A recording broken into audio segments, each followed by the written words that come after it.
Today we are talking to the Massillon Clerk of Court, the Honorable Johnnie Maier, and his Chief Deputy Clerk, Shane Jackson.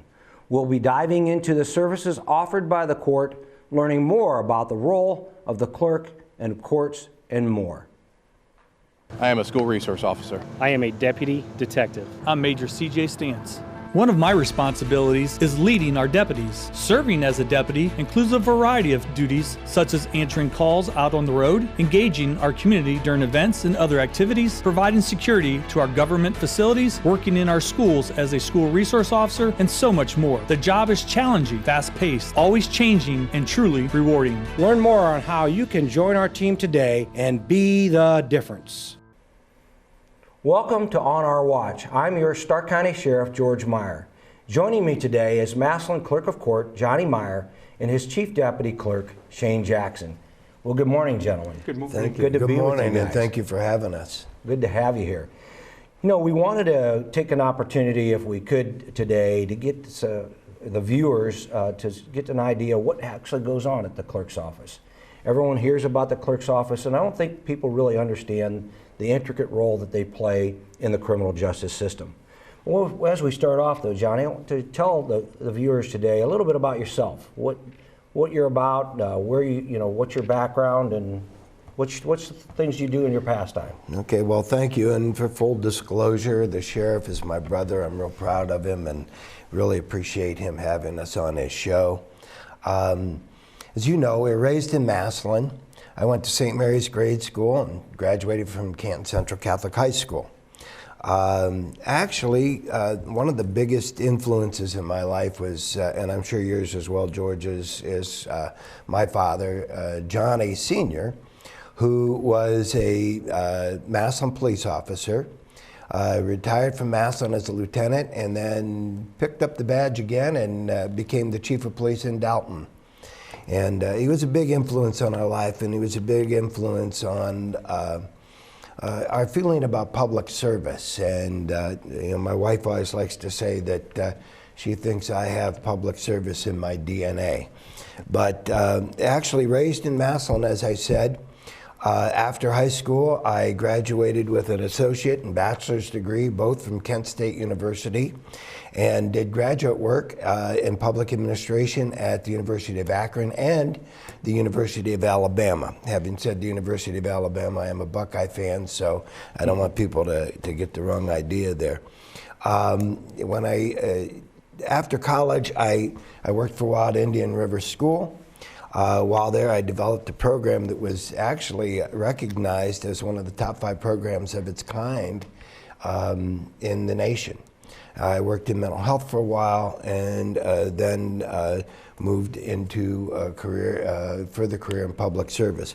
I would be remiss if I didn't mention to you that I am married to my wife, Debbie, and we have 2 adult children, Johnnie and Natalie, and Natalie is married to Trevor, and they live in Brecksville, and Johnnie lives in Orlando, Florida, which gives us a great opportunity and excuse to go to Florida to visit him now and then. I did serve in the Ohio House of Representatives. I was elected there 5 times, and while there, was able to sponsor quite a few pieces of legislation. I was on the Select Committee on Crime, which was a joint committee of both the House and Senate. I was selected and elected by my colleagues in the Ohio House into a leadership position, and was also named as Ohio Legislator of the Year. After leaving the Ohio House due to term limits, returned home. Debbie and I have a small farm in the Tuslaw area, and ran for clerk of courts, and I've been the clerk of courts ever since.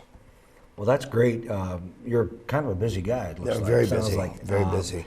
But in my spare time, I should tell you, for the last 10 years, I've been president of our church parish council, and for the last 15 years, I've been a co-chairman of our church festival, parish festival. So, well, that's great. And I know, Johnnie, you talked about the inspiration we got growing up from our father, and absolutely his ability to serve the community. And I know that's rich in our blood and as well. But I will tell you that another thing that we got from our father and our parents is we're not afraid of hard work. Nope. And so, as you went through a little bit of your work history there, all those things, any one of them is a significant accomplishment, but when you add them all together, it sounds like, you're an overachiever there. Well, and one of the things that would probably surprise people a little bit, I do have a lot on my plate, but in my spare time I do play accordion in a band, and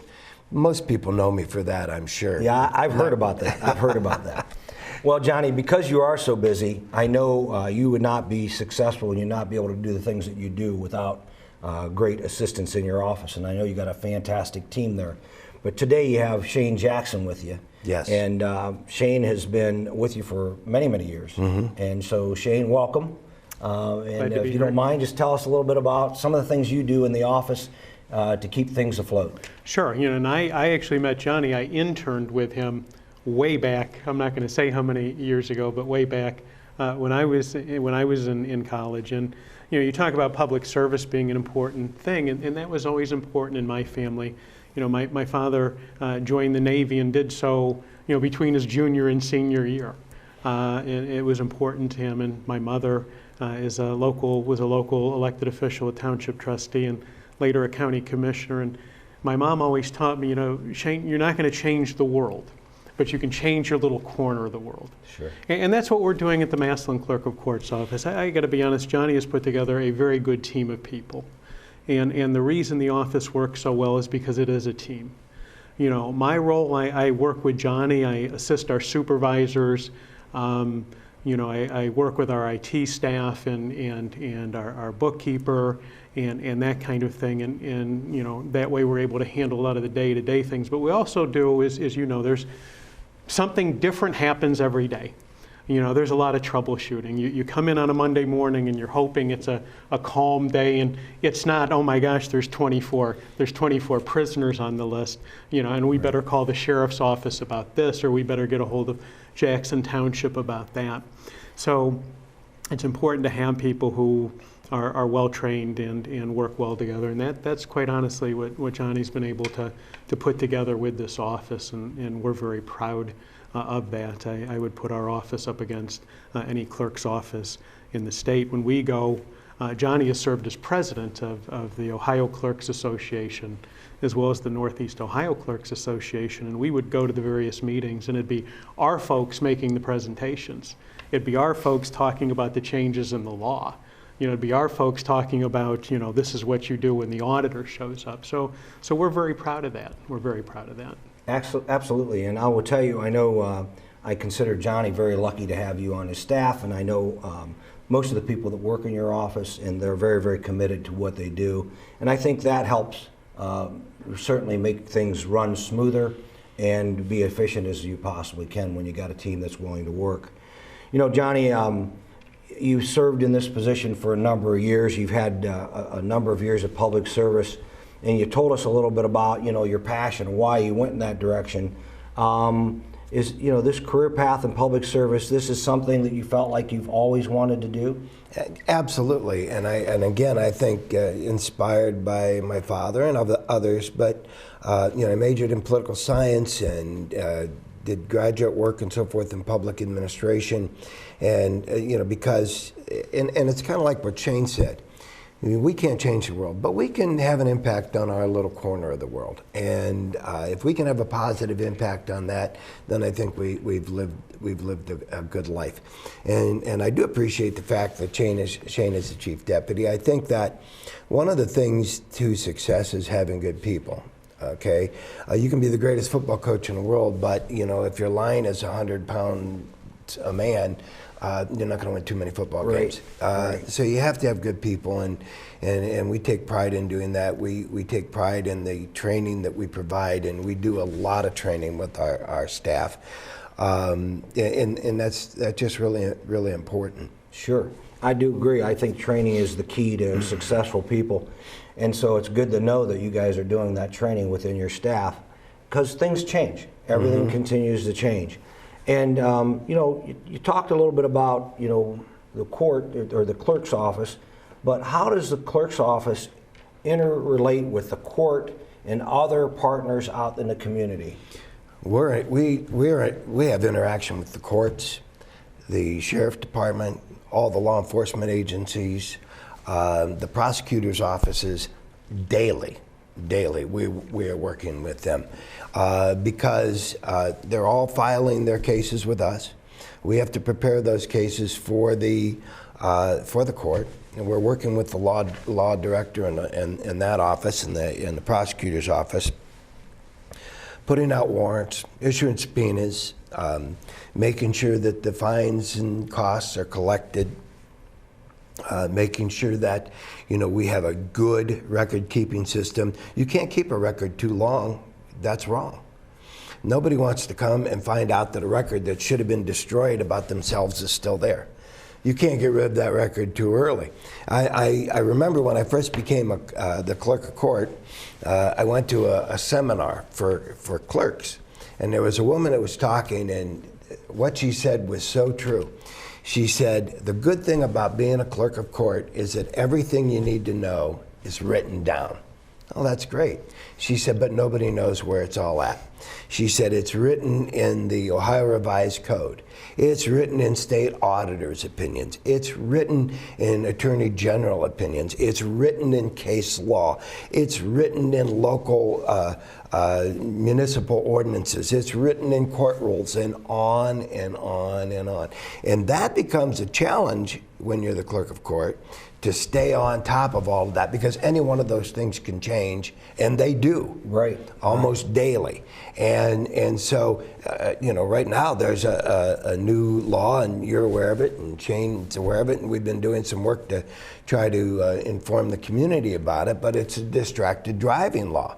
Talking on your phones and what you can and cannot do, and now it becomes a case where you can be cited and pulled over just for that. Sure. Where in the past you couldn't. So with that, we do work directly. If we're sending people to the jail through the court, it's up to us to make sure that the jail knows that they are there for this, from this date to this date. Not the day before, not the day after.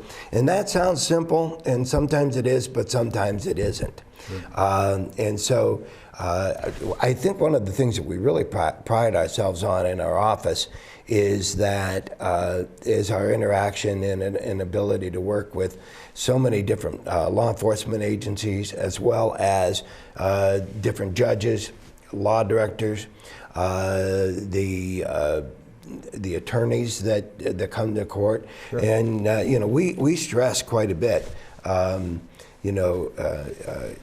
service to the public and what we're doing and how we treat the people who come to our counter. Well, one of the things I think people don't understand in the community, just the average person on the street does not understand, that the clerk's office is technically ground zero for all the records related Yes. to court proceedings, including up to and including fines and restitutions, those types of things. Shane, you have a number of divisions within your office. Can you talk a little bit? I think I would like people to know that the Massillon Municipal Court is a busy place. Last year we had about 15,000 filings. We had 2,700 civil cases, people suing each other. We had 3,700 criminal cases. We had 8,600 or so traffic cases. So we have about 15,000 causes of action rolling through there in a given year. Well, we'll talk about some of those cases in our second segment, but for now, I wanted everybody to know a career in law enforcement isn't always easy. You face new challenges each and every single day, but one of the things that remains consistent is the fact that there are a few things that are as rewarding as the opportunity to serve your community. We're looking for strong leaders to join our team at the Stark County Sheriff's Office. We're looking for deputies, corrections officers, and clerks, and more. We train for excellence and we hire for character. And one of our open positions may be perfect for you. I'm Major C.J. Stantz. Serving as a deputy includes a variety of duties. The job is challenging, always changing, and truly rewarding. I am Terry Curry, Communications Supervisor. Our dispatchers are the calming voice on the other end of the line during someone's worst moment. We are always there. I'm Lieutenant Jeff Beck. Being a corrections officer isn't easy. The job is tough and it tests you every day. Every officer that works in our jail is making a difference. I'm Sheriff George Maier. Learn more on how you can join our team today and be the difference. Well, welcome back, and we're with our guest today, the Honorable Johnnie Maier, Massillon Municipal Clerk of Court, and it's his honor to be my brother. But that being said, he has with him his Chief Deputy, Shane Jackson, and we're having some great discussion about the Massillon Municipal Clerk of Court's office. Guys, if we come back the second segment here, I want to get a little bit of a conversation going about, you have a number of divisions. What are some of the things that you do that touch the community? As we were finishing up in the first segment, people need to realize that the Massillon Municipal Court isn't just the city of Massillon. It's the court of original jurisdiction for all of western Stark County. Jackson Township, Perry Township, Bethlehem Township, Sugar Creek, Tuscarawas Township, Lawrence Township, the cities of Massillon and Canal Fulton, and the villages of Wilmot, Navarre Beach City, Brewster, and Hills and Dales. And so we're your people's court for western Stark County. So, we have a traffic division, a criminal division, and a civil division. The traffic division, anything from a speeding ticket to OVI to your accident, things you can waive that you can pay without coming into court, and things that you have to show up for. And it's our busiest division. We do about 8,600 of those. We did about 8,600 of those cases last year. We have a criminal division. Most cases start in the Massillon Municipal Court, whether it's a minor misdemeanor, disorderly conduct, all the way up to aggravated murder. Felonies will not end in our court, but they'll most likely start in our court. And then we have a civil division. Think people suing people, small claims court, evictions, rental escrow, contract disputes, and those things. If George, if I run into your mailbox, you can sue me, we'll end up in small claims court. So all those filings start with the clerk's office. Yes. Correct. And then really through the process then are settled through the clerk's office. So all those records are kept within the clerk's office right here in Massillon. Yes. Yes. Well, that's fantastic. I will tell you that most people don't know that. They really don't understand the inner workings between the clerk's office and the criminal justice system. And so it's great that you can shed a little bit of light on that. But one of the things I noticed in one of your annual reports is you have a section about where disbursements go. In other words, people pay fines, fees, those types of things. And I was really amazed by the number of places those disbursement goes. And, in my business, when my deputies write a ticket, everybody comes back and says, well, you guys are writing tickets because you're getting that money from the ticket, which is not true.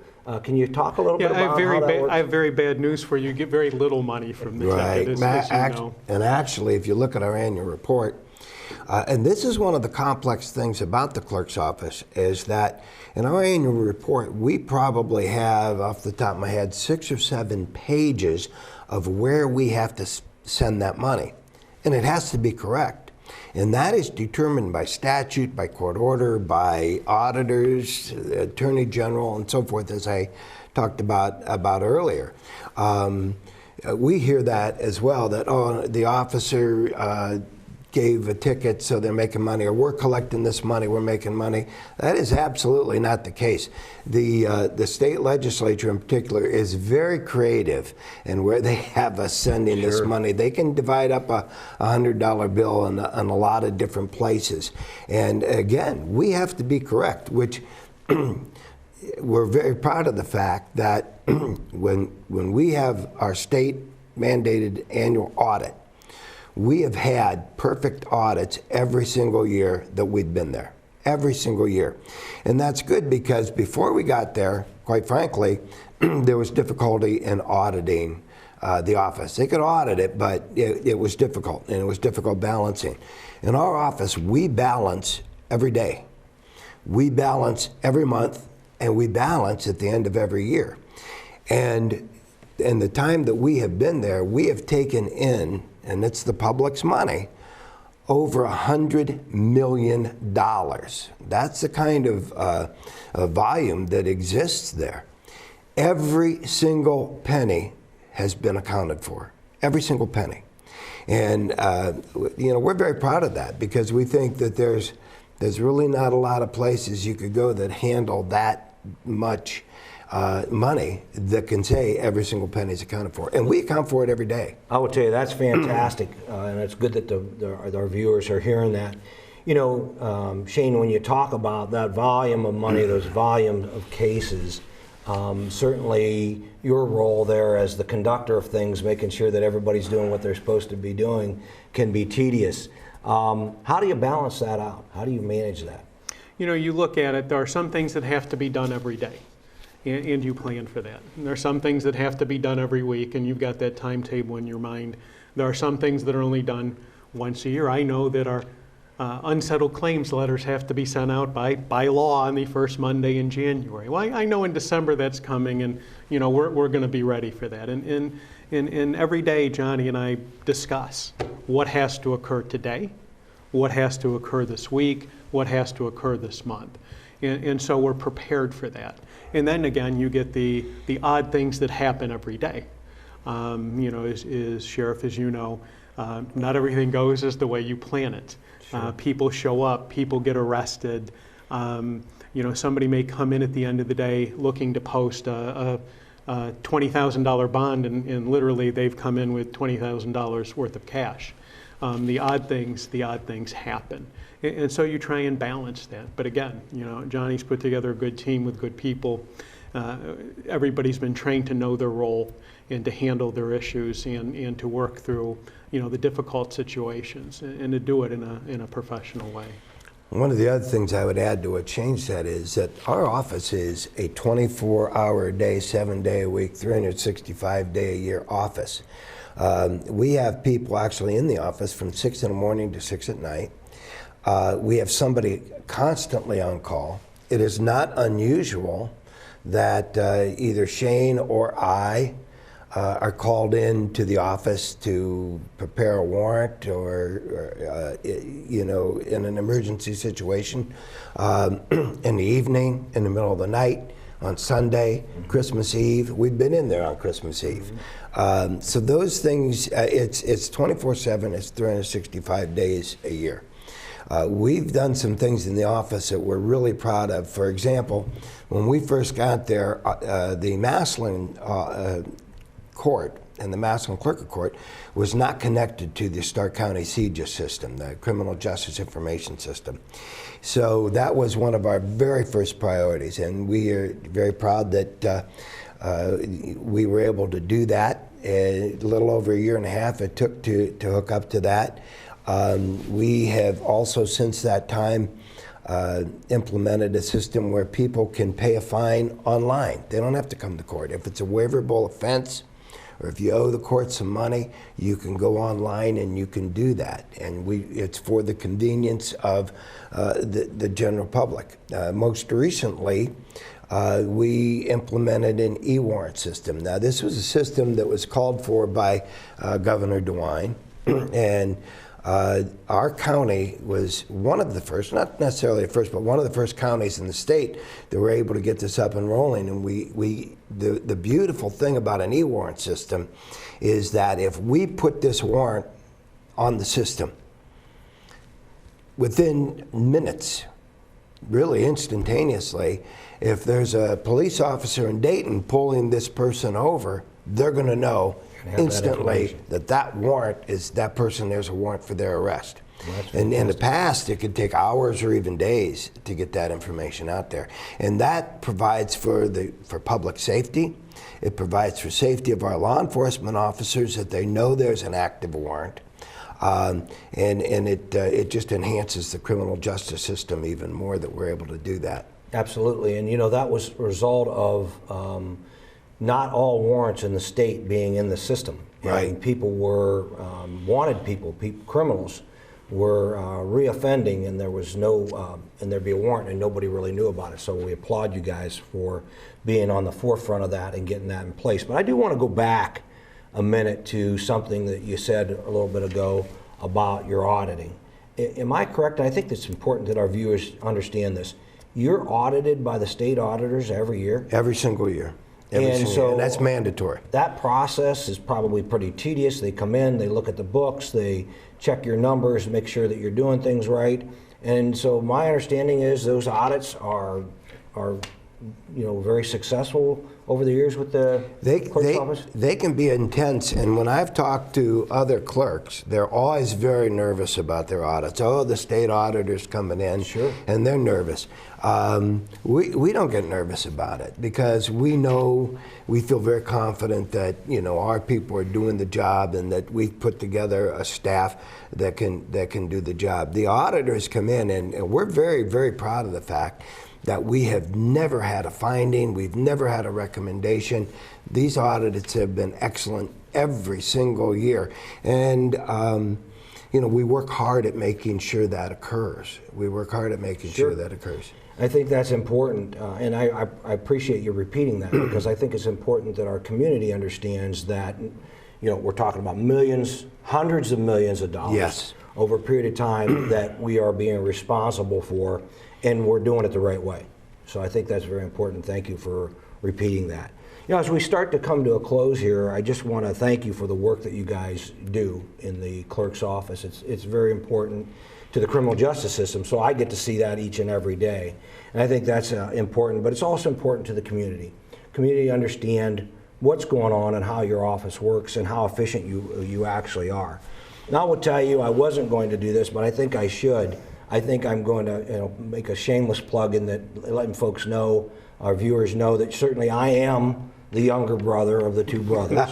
But because of that, my brother certainly has been my mentor, and it's somebody I follow in his work ethic and his passion for being a good community servant. So thank you very much. Today, to our guests, we thank both of you for being here, and to our community, thank you for tuning in. If you have any questions or comments about this show or past shows or topics you'd like to see us discuss in the future, please send me an email to onourwatch@gmail.com. I'm your Stark County Sheriff, George Maier, and this is On Our Watch, where we are working together to keep Stark County safe.